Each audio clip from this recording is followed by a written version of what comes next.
So guys, for the first step, you want to go to search and type in edit group policy. Click on it, and now this will come up. And now once you're on this, on the left hand side, under computer configuration, you want to expand admin templates.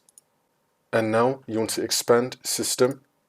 And now you want to expand troubleshooting and diagnostics. I'm going to make this a bit bigger. We're going to scroll down till we find troubleshooting and diagnostics, expand this.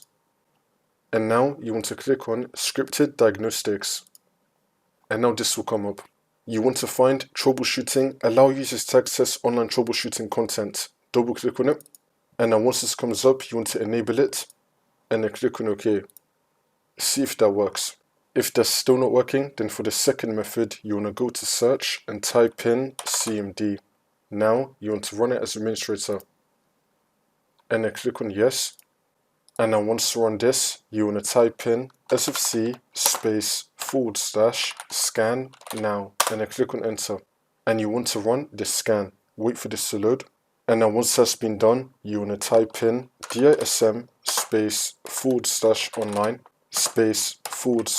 /cleanup -image /restore health, and then click on enter. And you want to run this scan as well. Wait for this to load. Once you complete both those scans, for the last step, you want to restart your computer, and then the problem should be fixed.